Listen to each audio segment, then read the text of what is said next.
Bienvenidas y bienvenidos a esta cumbre virtual Telecomunicaciones en América Latina, cooperación para impulsar la digitalización. Como siempre, agradezco a 5G Américas, a José Otero, a Lorena Rivera, su invitación para que en representación de Conectadas, Mujeres por Más Mujeres, Asociación Civil, pueda llegar a ustedes con algunas reflexiones, preguntas sobre este tema tan importante de la cooperación regional. Soy Adriana Labardini Insunza, fundadora y presidenta de Conectadas y coordinadora de política pública en América Latina de Rizomática, la organización de la sociedad civil que promueve ambientes habilitadores para redes locales, redes comunitarias, autogestivas, y consejera del IIC. Pues bien, si me lo permiten, voy a presentar unas láminas simplemente para guiar esta conversación que tiene por objeto hacer una introspección en toda la región latinoamericana y del Caribe sobre por qué en ocasiones todos estos esfuerzos de décadas de cooperación regional quedan en buenas intenciones en retórica. ¿Cómo y cuál sería el camino viable para implementar y obtener los resultados que deseamos obtener para que haya una inclusión digital universal, una eficaz y eficiente política de gestión del espectro que promueva la cobertura y la calidad de los servicios para todas y todos en zonas rurales y urbanas? ¿Cómo podemos cooperar en asistencia técnica, en cuestiones climáticas y de sostenibilidad, en la inclusión digital de género en la región y la eliminación tan urgente y necesaria de todas las formas de violencia en línea y física en contra de las mujeres? No es una conversación quizá fácil, tal vez sea incómoda, pero no podemos dejar otras 2 o 3 décadas cuando en realidad estamos a tan solo 6 años de que se vence el plazo para cumplir las metas de desarrollo sostenible que nos hemos planteado tanto internacional como regional y nacionalmente.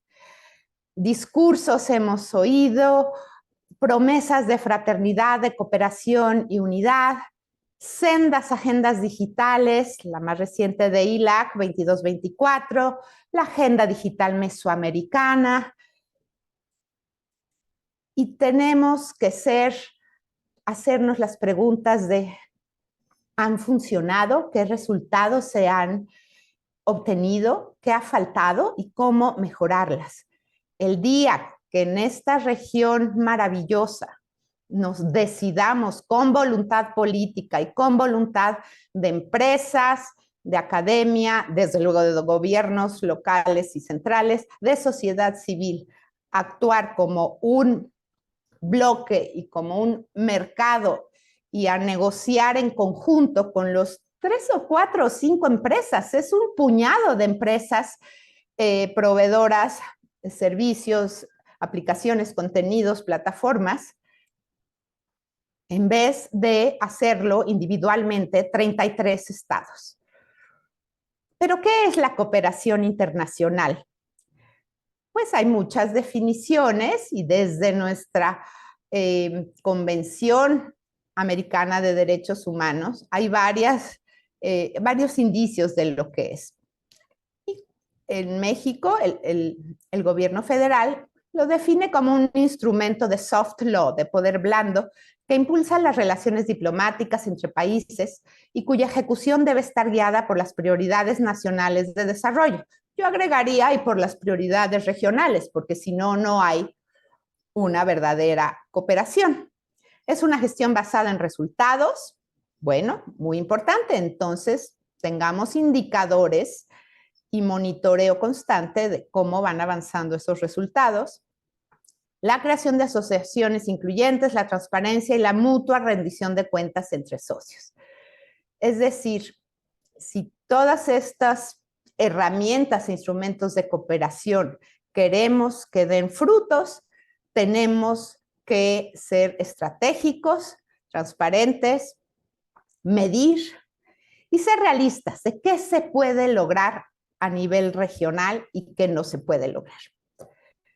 El artículo 26 de la Convención Americana de Derechos Humanos, el Pacto de San José, nos da varios indicios. Los estados se comprometen a adoptar providencias tanto a nivel interno como mediante la cooperación internacional, especialmente económica y técnica, para lograr progresivamente la plena efectividad de los derechos que se derivan de las normas económicas, sociales y sobre educación, ciencia, cultura, contenidas en la Carta de Organización de los Estados Americanos, la OEA, reformada por el Protocolo de Buenos Aires. Bueno, si el fin último es lograr progresivamente la plena efectividad de los derechos de la ciudadanía, entonces tendríamos que hablar de políticas de Estado en materia de telecomunicaciones, inclusión, espectro,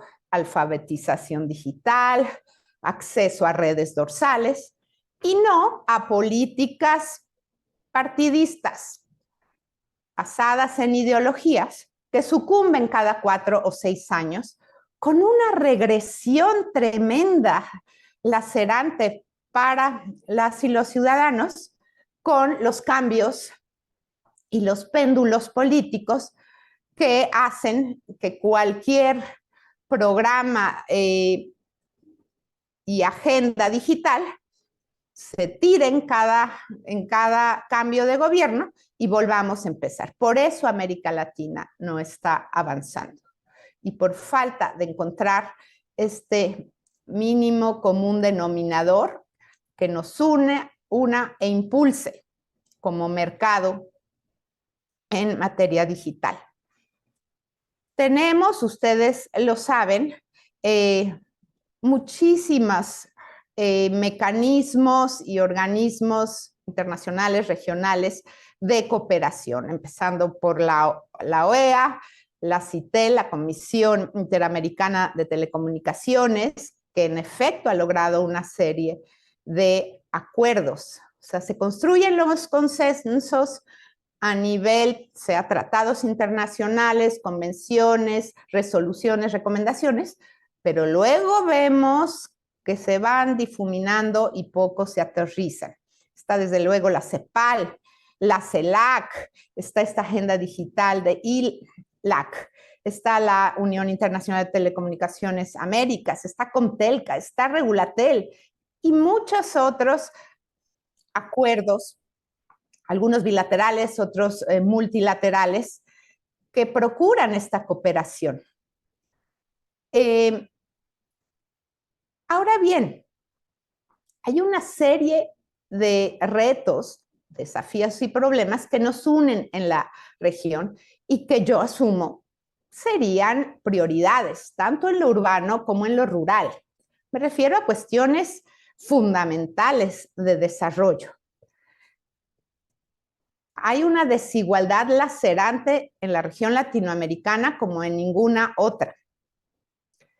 Hay brechas urbanos-rurales agudas que nos dividen, que nos revelan que son dos mundos totalmente extraños en cada país. El mundo urbano con muchos más accesos a servicios y a derechos fundamentales que en el medio rural. Hay racismo, reconozcámoslo. Hay pobreza rural, pobreza urbana, pobreza indígena.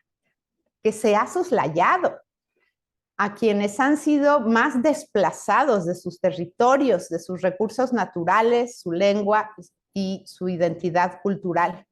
Y hay una pobreza tremenda en las mujeres, máxima en las mujeres indígenas, adultas mayores o con alguna discapacidad. Hay también corrupción. Y si no es una corrupción de cohecho, de extorsión, de enriquecimiento ilegítimo, sabemos, y cada vez que leo casos específicos de distintos países de la región, veo la captura enorme que hay en algunos reguladores. Por falta de un conocimiento profundo, porque defienden una agenda a veces nacional, a veces personal. Hay leyes que puede uno fácilmente adivinar que fueron totalmente escritas por intereses privados corporativos para beneficiarse a ellos, no para el interés público del crecimiento y del desarrollo sostenible de una nación. Hay este fanatismo y obsesión por la ideología, de derecha o de izquierda. Las dos nos han hundido. Esta división y polarización de que todo lo de la derecha es malo, todo lo de la izquierda es bueno, o viceversa, nos ha congelado, polarizado y dividido terriblemente. Ya el mundo ha avanzado mucho para que sigamos en un discurso de izquierdas y de derechas. Hay niveles bajos de educación en algunos sectores de la población, sobre todo de educación pública de calidad. Lo mismo, servicios de salud. Son contados los países de la región que se han beneficiado de los enormes potenciales de la telemedicina. Lo más que oigo es el expediente clínico electrónico. Eso es como el sótano 1 de la telemedicina. Esto del expediente lleva 20 años diciéndose. Y los diagnósticos y las intervenciones en salud de primer nivel y la salud rural, donde no hay médicos ni enfermeras. En fin, hay un crecimiento económico bajo, rezago en redes y equipos sostenibles. La agenda de transformación digital con sostenibilidad social y ambiental está prácticamente ignorada en América Latina. Y no lo digo yo, hay varios índices que muestran que cuando empresas, gobiernos y organizaciones adoptan una agenda de transformación digital, su última prioridad es cuidar el planeta, reducir las emisiones y reciclar totalmente la basura electrónica. El único fin es eficientar procesos, ahorrar costos y aumentar ingresos, lo cual está muy bien, pero no puedes externalizar costos sociales, excluyendo algunos grupos de la población, como las mujeres, y contaminando y aguas, aire, y extrayendo materia prima.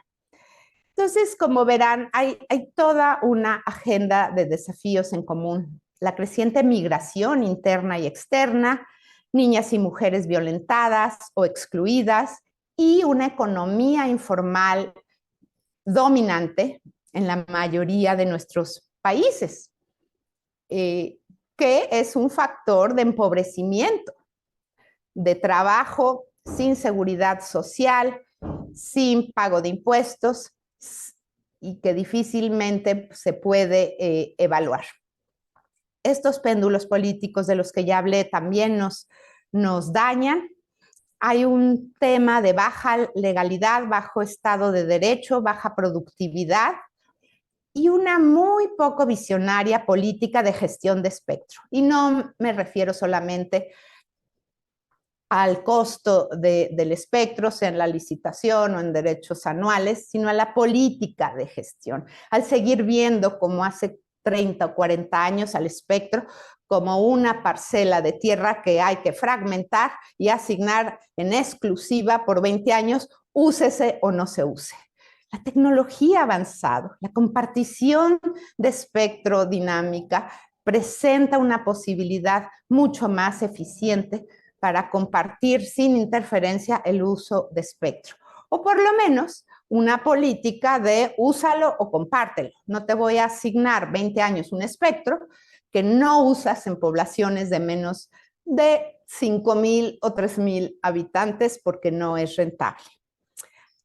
Y también es cierto, faltan incentivos fiscales para importación de equipo, para prestación de servicios de Internet en áreas poco rentables. O sea, hay muchas herramientas que los estados podrían usar para incentivar, siempre sujetando esos incentivos a una cobertura significativa y efectiva y continuada en el tiempo. No se vale desplegar radiobases y retirarlas a los 5 años, como ha ocurrido en México. Me encantaría con ustedes, y por eso esta parte de la presentación en blanco, identificar cuáles serían las prioridades de cooperación internacional. Si enumeramos 50 cosas, no vamos a cumplir ninguna. Ahorita daré algunos ejemplos.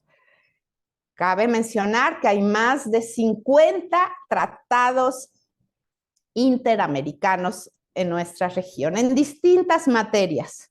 Solo hay uno en telecomunicaciones. Eso habla del bajísimo nivel de consensos que hemos logrado en un tema tan importante por ser habilitador del crecimiento económico, de la inclusión social, de la prosperidad, del cierre de brechas. Pero propongo por ahora priorizar estos temas, una armonización sobre paradigmas sobre el espectro radioeléctrico. Sigo observando en muchísimas legislaciones también esta veneración casi religiosa por el mecanismo de la subasta, que incluso sus mismos creadores en el norte global han reconocido que ha presentado problemas. El diseño de una subasta requiere tal grado de expertise, tanta inversión, que realmente a veces se erige como una barrera, que solo permite que participen el oligopolio de siempre. 2, 3, 4 operadores a nivel global. No es, si está mal diseñada, inhibe la participación de operadores medianos, subnacionales o locales.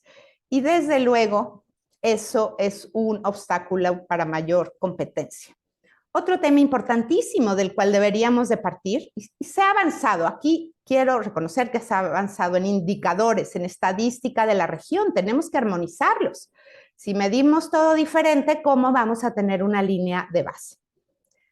Hay otros temas, la brecha de acceso, la de uso y de uso avanzado. O sea, no queremos tener nada más habilidades digitales para usuarios de entretenimiento, para que las jóvenes y los jóvenes pierdan el tiempo y se llenen de desinformación y de vicios a las pantallas.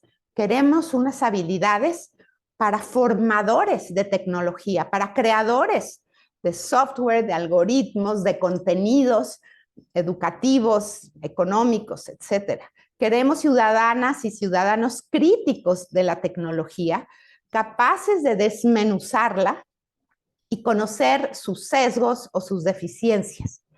Queremos y hay una enorme necesidad de sensibilizar con mucho respeto a médicos, a enfermeras, a maestros y maestras para que haya una adopción real de la tecnología como aliada y no la vean como enemiga. Estos importantísimas personas, maestras, maestros, médicos y enfermeras, y las mismas pymes. Queremos que la tecnología sea una herramienta para el bienestar humano. Miren este ejemplo. Me pareció muy interesante, lo tomé de un estudio que hizo el IFT. sobre parámetros, espérenme tantito, parámetros que se toman en cuenta para fijar el monto de los derechos anuales por el uso de espectro en todos estos países. Es cierto que incluye también países europeos, pues, pero como ven, hay, como decimos en México, de chile, de dulce y de manteca. No nos ponemos de acuerdo en Brasil, en Chile, en Colombia, en Costa Rica, en México, en Honduras, sobre cómo fijar estos derechos anuales, qué factores tomar en cuenta. No hay consenso sobre esto. Hay países como México y Colombia en los que el costo del espectro, aún para fines comerciales, es carísimo. ¿Quién va a invertir con esos costos?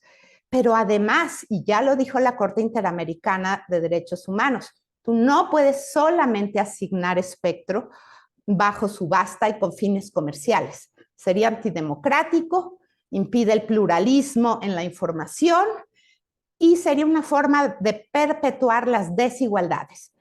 Tiene que haber mecanismos de asignación fácil, asequible, sencilla, también para redes y medios de radiocomunicación sin fines de lucro, como lo hay para fines de uso público.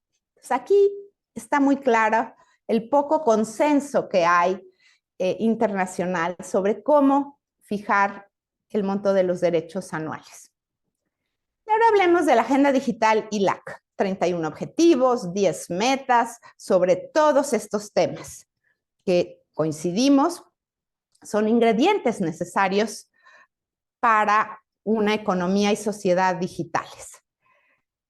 Pero son tantos objetivos y metas cuantitativas solamente que pues el 24 ya llegó y difícilmente veo que estos 31 objetivos tan ambiciosos se puedan lograr. ¿Qué alternativas hay, colegas queridos? ¿Cómo hacemos agendas regionales, quizá menos ambiciosas, pero más focalizadas y aterrizadas? ¿Sería mejor una hoja de ruta para identificar realistamente los temas en los que podemos cooperar y armonizar realmente, sin cosmética, sin retórica, sin simulación? Barreras al despliegue rural. Allí ni siquiera hay un interés, un apetito de los grandes operadores comerciales por cubrir esas zonas. ¿Por qué no entonces todos los gobiernos de la región pueden convenir en que el espectro en zonas rurales, que no es escaso y no hay riesgo de interferencia, puede asignarse localmente, temporalmente, para otros modelos de conectividad que ya ha reconocido la UIT, la CITEL, la OCDE, o sea, la conectividad comunitaria y de pequeños operadores, cooperativas, etcétera. ¿Cómo fijar este costo de espectro en áreas sin cobertura? Tendría que ser cercano a cero, porque ahí lo que vas a crear es un valor social, un beneficio social. ¿Por qué no hacemos negociaciones regionales sobre los costos de espectro? Creemos que todos los gobiernos debieran unirse para negociar con las grandes empresas Big Tech, no en temas de espectro, en otros temas, porque ellos actúan globalmente. Ellos sí, estas empresas sí se coordinan, digo, en el buen sentido de la palabra, pero actúan globalmente y ofrecen sus servicios globalmente también. ¿Por qué no hacer lo propio? ¿Qué indicadores de cierre de brechas de género y de eliminación de violencia vamos a usar? ¿Qué otras prioridades podríamos tratar de mapear para llegar a una cooperación internacional, digamos, con dientes? Nosotras en Conectadas hemos trabajado los últimos 6 meses colectivamente para crear un decálogo de transformación digital con perspectiva de género. Es muy importante que en la elaboración de política pública, de estructuras empresariales, de presupuestos públicos y de diagnósticos y indicadores, se tenga en cuenta que muchas de estas políticas digitales tienen impactos diferenciados entre hombres y mujeres. Y dentro del género, mujeres urbanas y rurales, jóvenes y adultas mayores, indígenas y no indígenas. Es indispensable usar esta metodología diferenciadora para que las políticas públicas sean exitosas y estén hechas por y para mujeres y por y para hombres. No pueden los hombres decidir qué es lo que necesitan o carecen las mujeres para cerrar la brecha digital. Los invito a ver en nuestra página este decálogo con 10 ejes en los temas más relevantes de toda transformación digital. Agradezco mucho su atención. Es una conversación difícil, pero la ciudadanía ya está cansada de discursos, de promesas, de simulaciones. Tiene un mercado con grandes potenciales, un talento humano y riqueza cultural y natural, América Latina y el Caribe, lo cual hace imperdonable que no podamos actuar como bloque, fomentar un mercado regional y tener políticas eficaces y coordinadas que realmente cierren la igualdad, la exclusión y la baja productividad en nuestros países. Muchas gracias y hasta la próxima.